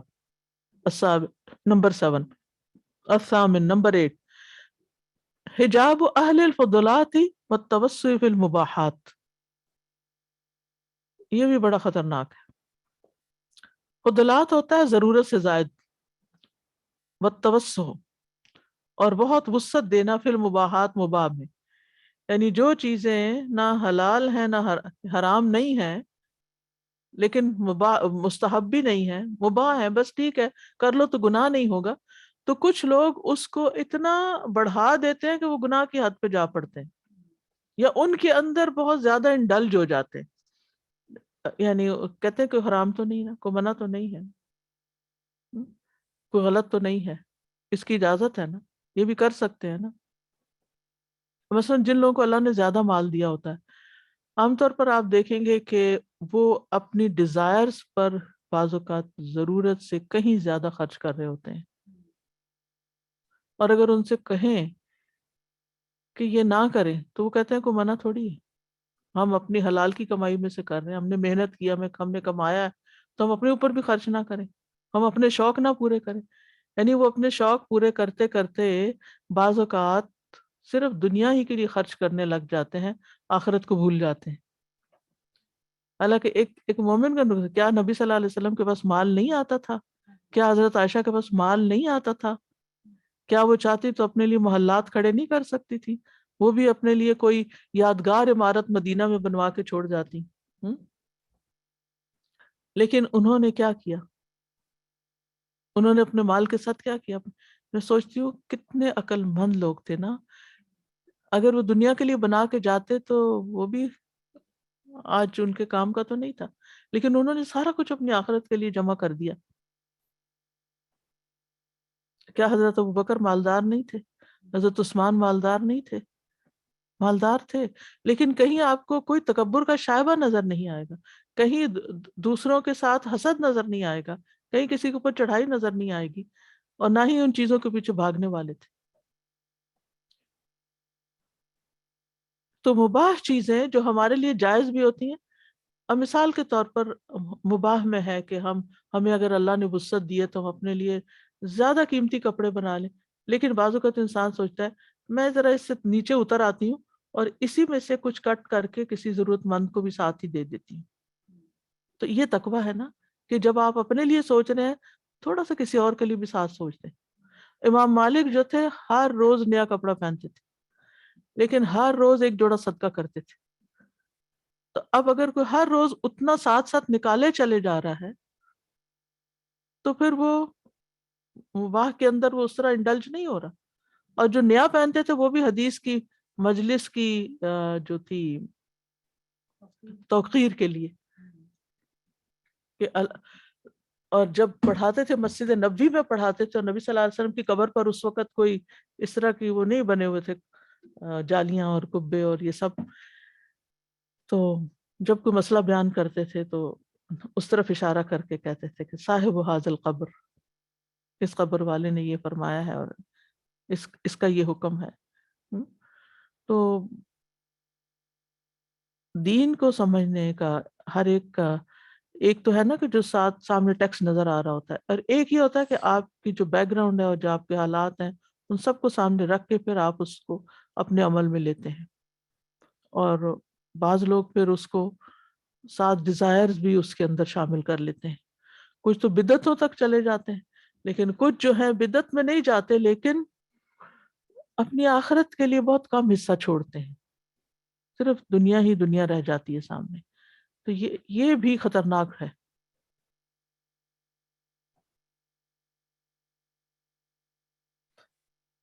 اگلا ہے التاسع، نمبر 9، حجاب اہل الغفلتی، اہل غفلت کا حجاب ان استحضار ما خلقوا لہ، کہ وہ ذہن میں ہی نہیں لاتے کہ جس کے لیے وہ پیدا کیے گئے ہیں، اپنے مقصد زندگی کے بارے میں سوچتے ہی نہیں. استحضار کا مطلب ہوتا ہے کسی چیز کو حاضر کرنا، حاضری طلب کرنا، یعنی کسی چیز کو اپنے ذہن میں تازہ کرنا، اس کے بارے میں سوچنا، اس کے بارے میں غور کرنا. وما ارید منہم، اور ان سے کیا چاہا گیا، یعنی اللہ ان سے کیا چاہتا ہے. وما للہ علیہم من دوام ذکرہ و شکرہ و عبودیتہ، اور ان پر کیا لازم آتا ہے اللہ کے حقوق میں سے اس کے ذکر اور شکر اور عبادت کے دوام، یعنی ہمیشگی کرنے میں سے. یعنی اللہ کا ذکر، شکر اور عبادت ہمیشہ کرتے رہنے میں سے کیا کیا چیزیں ان کے ذمہ لازم آتی ہیں، وہ ان کے بارے میں نہیں سوچتے کہ کس وقت مجھے کیا ذکر کرنا چاہیے، کس کس موقع پر کیا شکر کرنا چاہیے، اور کون کون سی عبادت میرے اوپر لازم ہے. کر لی نہیں کی، کبھی کر لی کبھی چھوڑ دی، کبھی شکر کر لیا کبھی شکوہ کر لیا، اور ذکر پہ دوام نہیں ہوتا، کبھی کر لیا کبھی نہیں کیا. یہ جو کنسسٹنسی کی بات ہو رہی ہے نا یہاں پر، دوام کی، یہ ان کے اندر نہیں ہوتی. العاشر، نمبر 10، حجاب المجتہدین السالکین المستمرین فی السیر عن المقصود، ان محنت کرنے والوں کا، چلنے والوں کا، ہمیشہ چلتے رہنے والوں کا حجاب جو اصل مقصد سے ہٹے ہوئے ہیں، یعنی بالکل ہی آؤٹ ہے.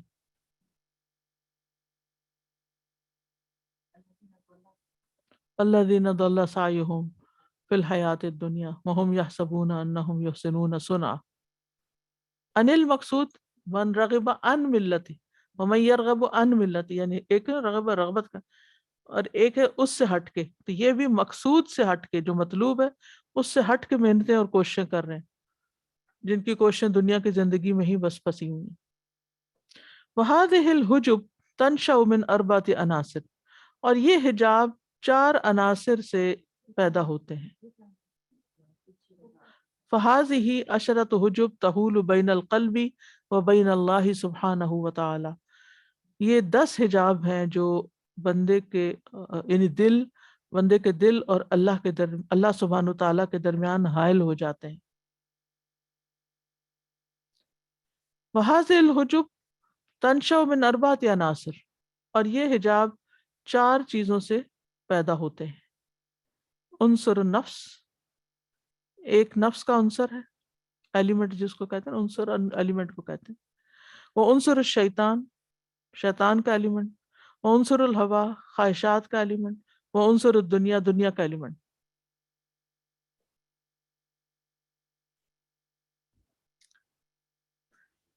فلا يمكن كشف هذه الحجب مع بقاء اصولها وعناصرها في القلب البتہ، کہتے ہیں ممکن ہی نہیں کہ یہ حجاب ہٹ سکیں جب تک باقی ہیں ان کی جڑیں اور ان کے عناصر دل کے اندر.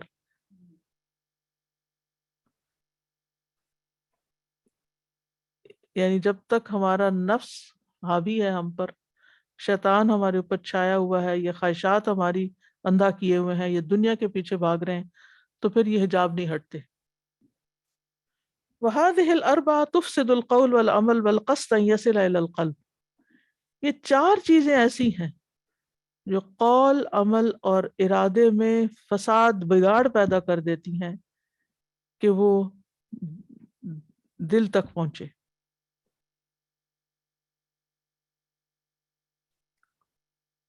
یعنی اللہ کی بات، کوئی خیر کی بات دل تک پہنچے، یہ 4 چیزیں راستے میں رکاوٹ بنا دیتی ہیں.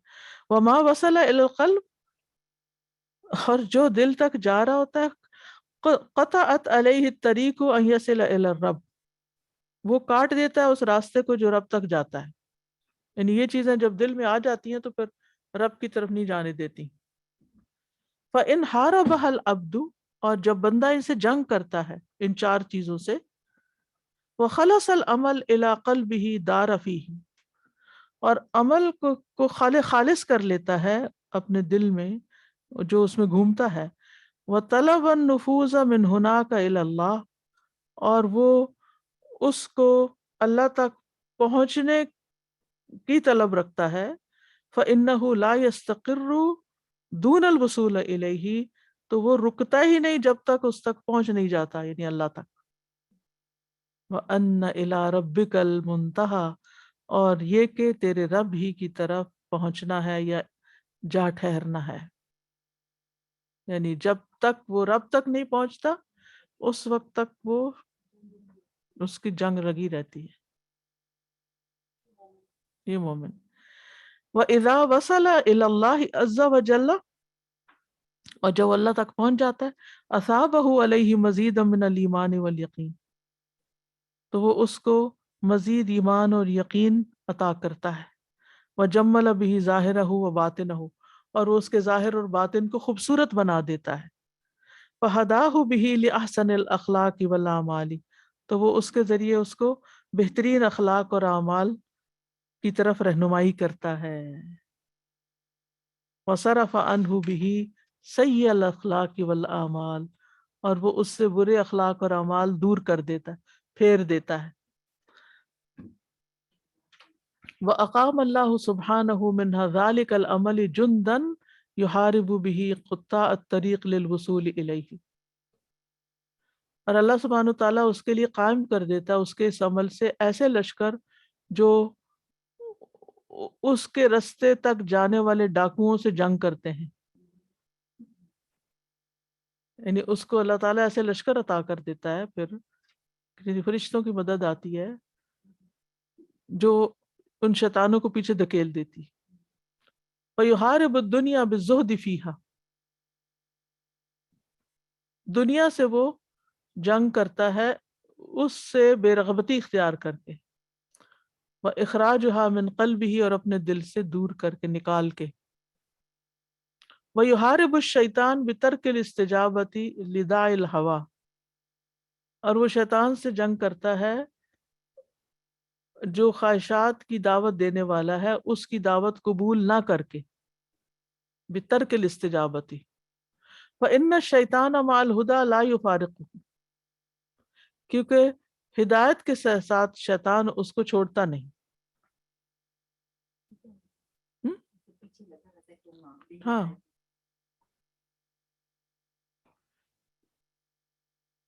وَيُحَارِبُ الْهَوَىٰ بِتَحْكِيمِ الْأَمْرِ الشَّرْعِيِّ الْمُطْلَقِ وَالْوُقُوفِ مَعَ الْهُدَىٰ، اور وہ خواہش نفس سے جنگ کرتا ہے مطلق شرعی حکم کے نافذ کر کے، اس پہ عمل کر کے، اور ہدایت پر قائم رہ کے. وَيُحَارِبُ النَّفْسَ بِقُوَّةِ الْإِخْلَاصِ، اور وہ نفس سے جنگ کرتا ہے اخلاص کی قوت کے ساتھ.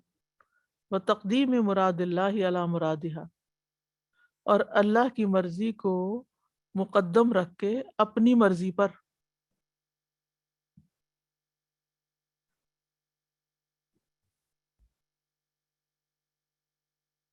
ہوتا یہ مشکل ہے، لیکن اگر انسان ارادہ کر لے تو آسان بھی ہو جاتا ہے.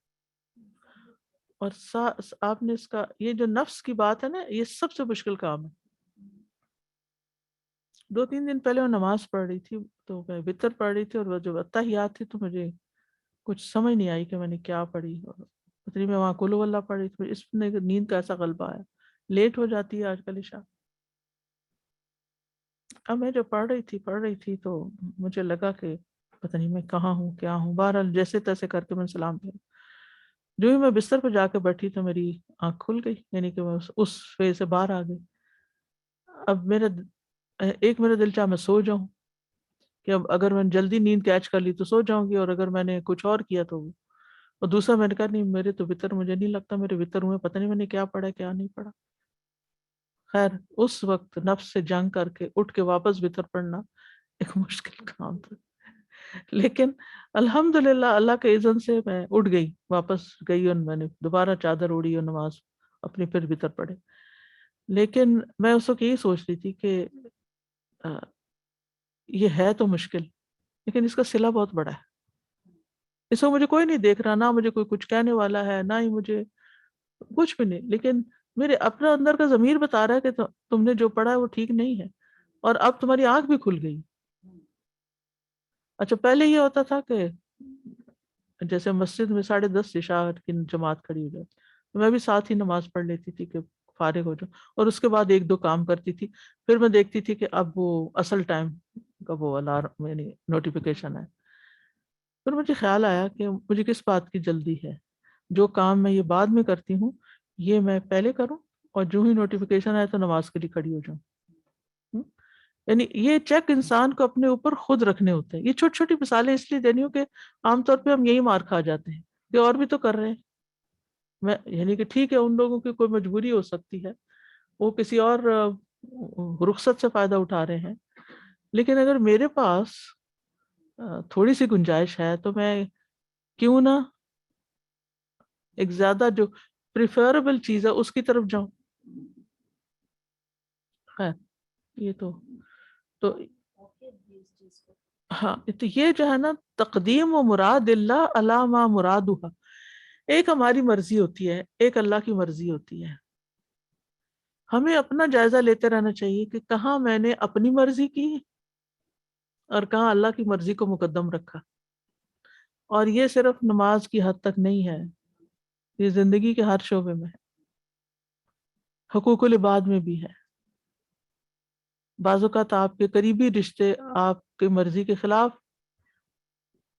کر رہے ہوتے ہیں کچھ، اور آپ کو بے حد تکلیف بھی ہو رہی ہوتی ہے، اور اس وقت آپ کا دل چاہتا ہے کہ آپ اپنا ریئیکشن بہت سخت ظاہر بھی کریں، لیکن آپ کیوں حسن سلوک سے پھر بھی کام لیتے ہیں.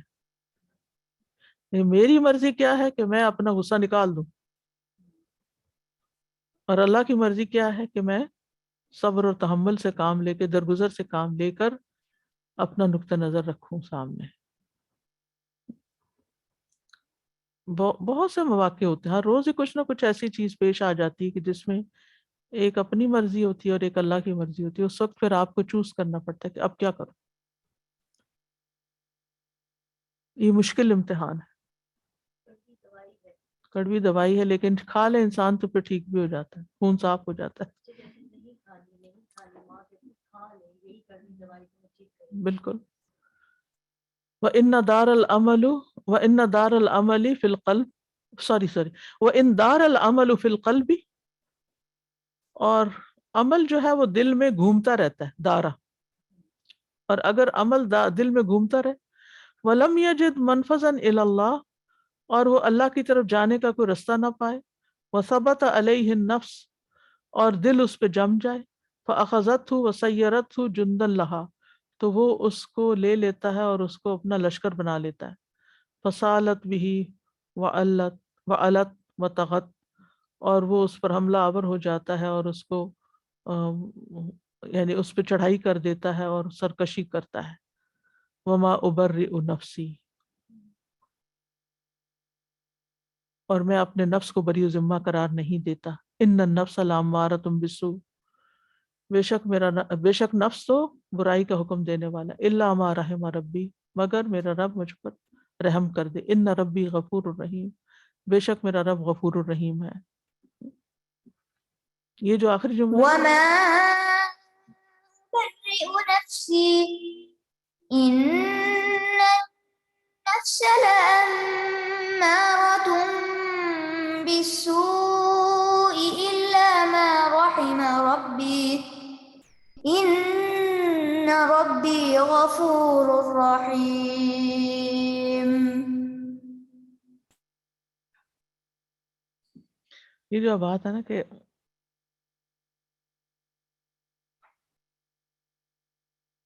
جب خواہش دل میں رہتی ہے نا اور پھر انسان اللہ کی خاطر اس پہ کنٹرول نہیں کرتا تو پھر وہ بڑی ہوتی جاتی ہے اور غلط کام کروا لیتی ہے.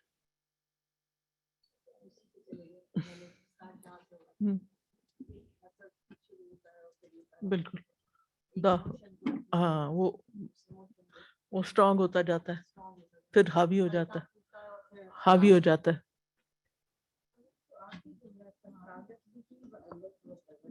ہاں اللہ کا مطلب سرکشی. ان فرعون علا فی الارض کیا معنی ہے اس کا؟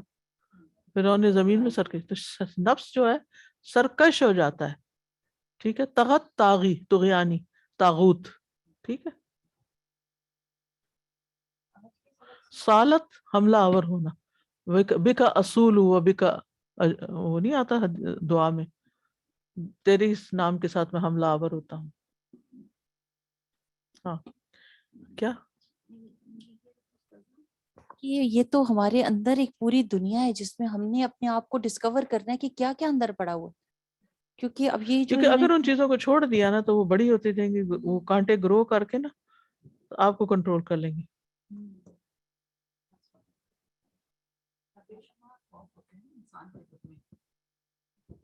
بہت ساری چیزیں آس پاس چل رہی ہوتی ہیں تو انسان اس کی طرف اٹریکٹ ہوتا چلا جاتا ہے. بالکل. مطلب کہ اب آپ دیکھیں آپ کچھ لوگوں میں بیٹھے ہوتے ہیں وہ آپ کو اتنا آج کل ڈراموں کا جیسے بہت لوگوں کا یہ ٹی وی لگا لیتے ہیں پھر اس میں ایک چیز آئی دوسری کسی چیز کے ساتھ ہوک ہو گئے. ایک دن دیکھی پھر دوسرے دن پھر تیسرے دن. استاذہ جی لوگ اس طرح کنوینس کرتے ہیں جیسے پتہ نہیں کیا قرآن حدیث بتا رہے ہیں کہ اس ڈرامے کو دیکھنا چاہیے. اس کو آپ لوگ کیوں نہیں دیکھتے, آپ یہ کیوں نہیں کرتے. اور پھر کئی دفعہ آپ اس کو تھوڑا سا دیکھ لیں بس وہ ایسے ہے جیسے کوئی پھر بیماری کبھی آپ کو آپ چمڑ ڈریس میں ان کے ڈریس میں کھو جاتے ہیں. کبھی آپ ان کبھی آپ کے جیسے ٹک ٹاک لگا لیں او فلا کتنا ٹائم آپ کا آپ کو لگتا ہی نہیں 15-20 منٹ آپ کے گزر کے آپ کو پھر ایسے لگتا ہے کہ آپ کو وہ بیماری چمڑ گئی جیسے. اللہ رحم کرے, اللہ میں بچہ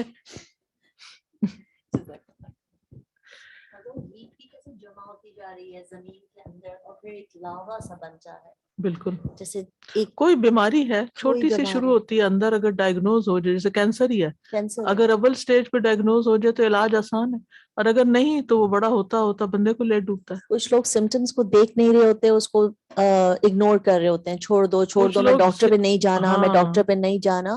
اینڈ دین وہ اتنا لمبا ہو جاتا ہے کہ ایک دن وہ کسی ٹیومر کی شکل میں باہر آتا ہے اور پھر وہ پھوڑا جو ہے وہ کہتے ہیں کہ اب آپ کے پاس صرف لاسٹ سٹیج ہے. سو اب آپ کے پاس فیو منتھس ہے بیکاز اب آپ نے اس کو ایسا کر دیا کہ وہ پھٹے گا ہی پھٹے گا. مطلب اس کا اور کوئی طریقہ نہیں ہے. تو اس اسٹیج پہ کسی کو نہ لائیں یا کسی کے غصے کو بھی اس اسٹیج پہ نہ لائیں. کسی کو اتنا تنگ نہ کریں کہ وہ پھٹ پڑے. نہیں دیکھیں ہم کسی کو نہیں کہہ سکتے کچھ یعنی اس وقت بات پھر کسی پہ جا رہی ہے. یہ نہیں کرنا ہم نے جب تک ہماری سوچ یہ نہیں بدلے گی نا کہ کوئی ہمیں یا ہم کسی کو یہ نہ کرے. بات یہ ہے کہ ہر شخص اپنے عمل کا خود ذمہ دار ہے. اگر کوئی ہمارے غصے کو ٹریگر کر بھی رہا ہے نا تو ہمیں سوچنا ہے کہ ہم نے کول ڈاؤن کیسے ہونا. جب آندھی چلتی ہے تو ہم کھڑکیاں بند کرنے لگتے ہیں نا. جب کوئی غصہ کرتا ہے غصہ دلاتا ہے تو کان بند کر لینا اپنے, ادھر ادھر ہو جائیں, واپس جواب نہیں دے, دفاع نہیں کرے, اپنے آپ کو ڈیفینڈ نہیں کرے, آپ بحث میں نہیں پڑے تو وہ ادھر ہی مر جائے گا. ایک بات پہ ہی ختم ہو جائے گا, زیادہ زیادہ 2-4 باتیں نہیں بات ختم ہو جائے گی. لیکن اگر ہم نے جوابی کارروائیاں شروع کر دی کیونکہ اور کہ یہ اور لاجک یہ رکھی تھی اس نے مجھے غصہ دلایا تھا اس لیے میں نے یہ کیا, تو ہم اپنی ذمہ داری دوسرے پہ کسی حد تک تو ڈال سکتے ہیں لیکن اس سے زیادہ نہیں, کیونکہ وہ بعض اوقات ہم پھر خود ہم ظالم بن جاتے ہیں. لوگ تو کریں گے, موسم تو ٹھنڈا ہوگا, گرم ہوگا, لو چلے گی, آندھی چلے گی, آپ نے اپنی کھڑکیاں بند کرنی ہے. جیسے آج رات کل پچھلی رات میں تھوڑا لیٹ تھی اور میں نے ڈش واشر خالی کرنا شروع کر دیا اور میں نے دوسرے جو برتن تھے وہ اس کے اندر ڈالنے شروع کر دیے. تو میری بیٹی بیٹھی اور کہتی ہے آپ اسی وقت کام شروع کرتی ہیں جب ہم لوگ بیٹھے کچھ کر رہے ہوتے ہیں. تو میں نے کہا نو اٹس ناٹ دیٹ, میں اپنا کام ختم کر کے تو جا رہی تھی. تو میں نے اس کو ڈانٹنا تھوڑا شروع کر دیا کہ مطلب میں اپنا کام کر رہی ہوں, تمہیں کیا پرابلم ہے. اور بعد میں جب میں اپنے بیڈ پہ سارا, اور وہ بھی چپ کر گئی کہ آپ بہت بولتی ہیں, اور پھر نہ میں میں جب اپنے بیڈ پہ گئی تو میں نے کہا there was no point like arguing بالکل کہ میں وہ بول رہی تھی تو میں مطلب 2 منٹ بھی نہیں لگے مجھے ڈش واشر خالی کرنے میں اور دوبارہ لگانے میں چپ کر کے اوپر آ جاتی اس کو جواب نہ دیتی تو اتنی بحث نہ ہوتی. تو ایک بدمزگی نہیں ہوتی نا پھر گھر میں. Exactly. مجھے بھی اس سے شرم آ رہی ہے بات کرتے ہوئے بھی. صحیح.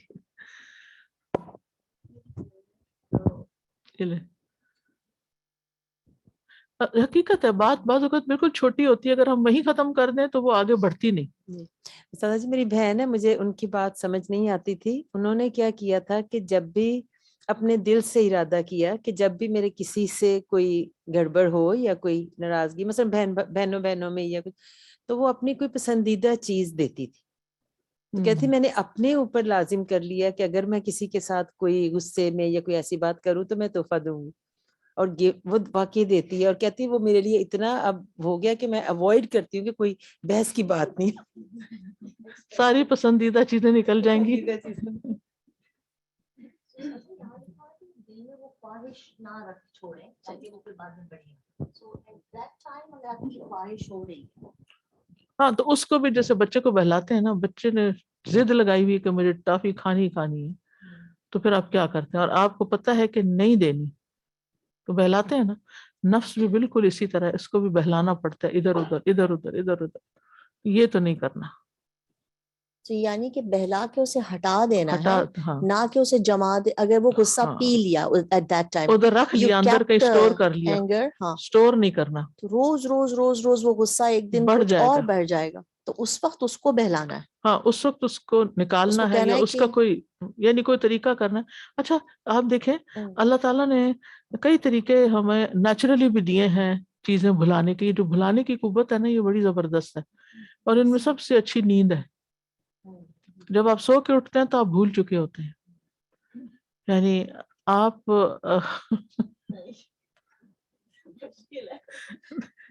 ٹھیک ہے کچھ چیزیں بہت سخت ہوتی ہیں, لیکن چھوٹی موٹی جو چیزیں ہوتی ہیں جن سے دل خراب ہوتا ہے وہ نکل جاتی ہیں. ہر ایک کو پتہ چلتا ہے اس وقت میرا دل خراب ہو رہا ہے نا, ہمیں سارے کو پتہ چل جاتا ہے کہ دل نہیں اچھا لگ رہا, دل نہیں ٹھیک, کچھ ٹھیک نہیں. فوراً پیچھے پیچھے پیچھے سوچا کرتے کس. اچھا بعض اوقات آپ کو پتہ ہے کاز بھولے ہوئے ہوتے ہیں, دل خراب ہو رہا ہوتا ہے اور بھولا ہوتا ہے کہ کاز کیا تھی. پھر جاتے جاتے سارٹ آؤٹ کرتے کرتے اچھا یہ تھا. پھر یا تو دعا مانگنی شروع کر دیں. مثلاً آپ نے کسی نے آپ کو اپنا کوئی مسئلہ سنایا اور آپ کا دل دکھ گیا اس کی تکلیف سے, تو اب کیا کریں, میں تو اس کے لیے دعا شروع کر دیتی. وہ کہتی یا اللہ تو اس پہ رحم کر. اچھا جو ہی میں دعا شروع کرتی ہوں نا تو میری وہ تکلیف نکلنا شروع ہو جاتی ہے. اچھا بعض اوقات یہ ہوتا ہے کہ کوئی ایسا کسی کا جملہ ہوتا ہے یا کوئی ایسی بات ہوتی ہے, تو میں پھر اس بات کے مقابلے میں کوئی اچھا لیکچر سن لیتی ہوں یا قرآن کا کچھ حصہ پڑھ لیتی ہوں. یعنی میں اس کا نا اینٹی ڈوٹ کرتی ہوں, توڑ کرتی ہوں کہ مسئلہ کیا ہے, کس قسم کا پرابلم ہے جس نے مجھے تکلیف دی ہوئی ہے, اس کو نکالنا کیسے ہے. بعض اوقات یہ ہے کہ کسی سے بات کر کے, کسی کو کال کر کے, کسی کچھ سن کے اپنا دھیان بانٹ دیتی, اور پھر اس کے بعد الحمدللہ صاف ہو جاتا ہے معاملہ. رکھتی نہیں, کیونکہ اگر رکھوں تو پھر تو اتنا کچھ جمع ہو جائے کہ پھر اور چیزوں کے لیے وقت ہی نہ ہو.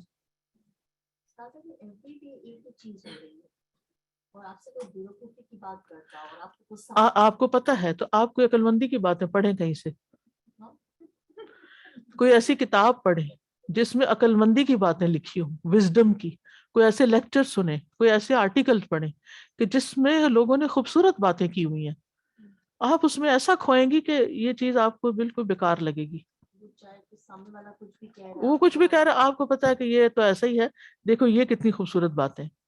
یعنی میں نے اپنے لیے اصول بنایا ہوا ہے کہ کسی کی بے وقوفی کا توڑ کسی کی عقل مندی میں تلاش کرنا ہے.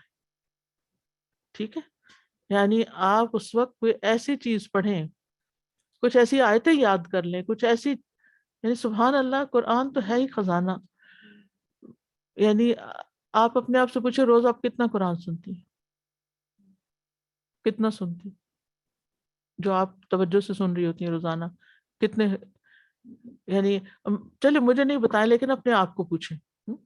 میں نے اپنا ایک ٹارگٹ سیٹ کیا ہوا نا ڈیلی کا کہ اتنا میں نے سننا ہے. آپ یقین کریں کہ اس کے اندر سے ایسے ایسے جواب ملتے ہیں، ایسی ایسی آیتیں آتی ہیں، ایسی ایسی یاد دہانیاں ہوتی ہیں، کیونکہ سمجھ تو آتا ہے نا الحمدللہ، تو وہ یاد دہانیاں ہوتی ہیں۔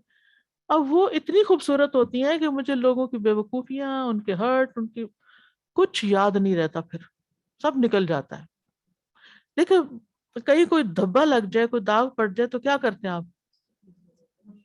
واش آؤٹ کس سے؟ میلے پانی سے، صاف سے۔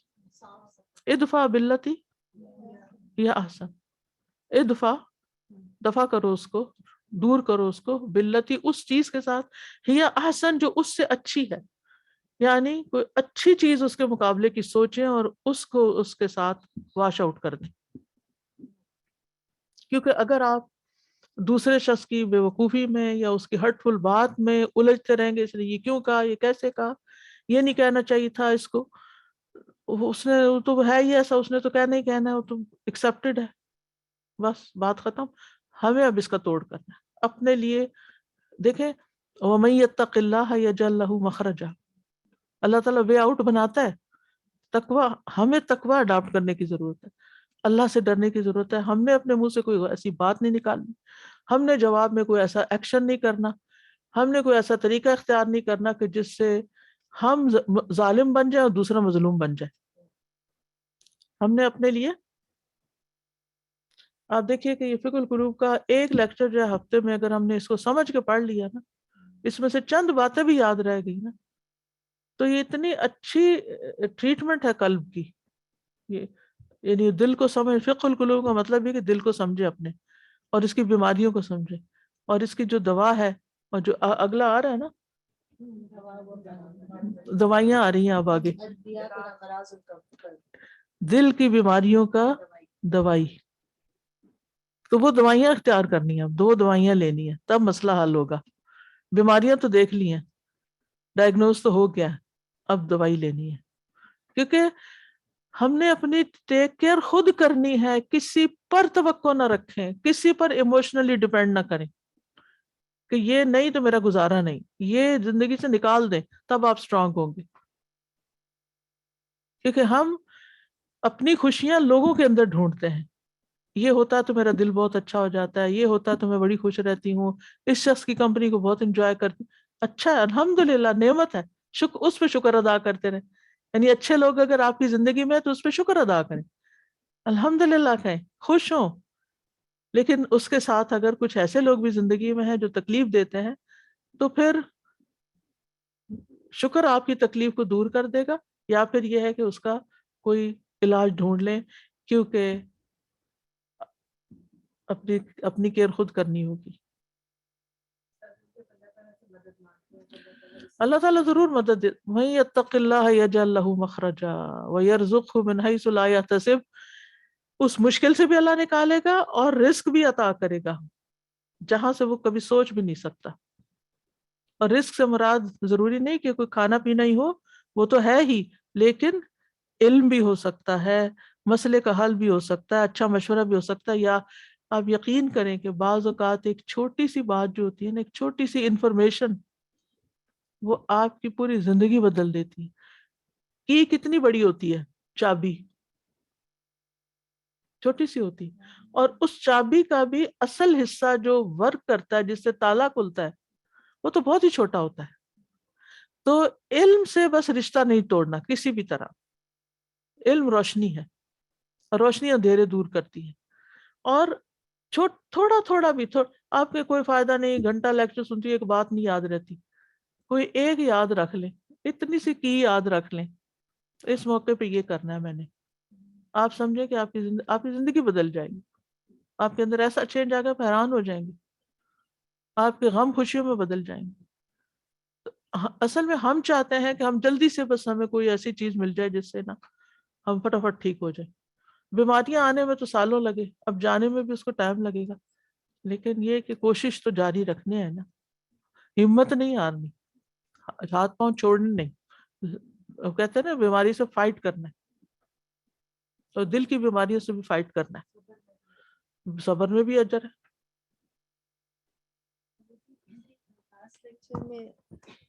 لاسٹ لیکچر میں جب یہاں ڈسکس ہوا کہ 3 دوائیاں معجون، علم، عمل اور صبر. ہم۔ اور جو آپ نے ابھی ایکسپلین کیا وہ صبر ہے کہ کسی کی بات پہ صبر کرنا ہے، غصہ پی جانا ہے، وہ صبر سے آئے گا. تیسری معجون چاہیے ہمیں زندگی. صحیح. جزاک اللہ خیر. وإياك. سبحانك اللهم وبحمدك أشهد أن لا إله إلا أنت أستغفرك وأتوب إليك. السلام عليكم ورحمة الله وبركاته. اللهم صل على محمد وعلى آل محمد كما صليت على إبراهيم وعلى آل إبراهيم إنك حميد مجيد. اللهم بارك على محمد وعلى آل محمد كما باركت على إبراهيم وعلى آل إبراهيم إنك حميد مجيد.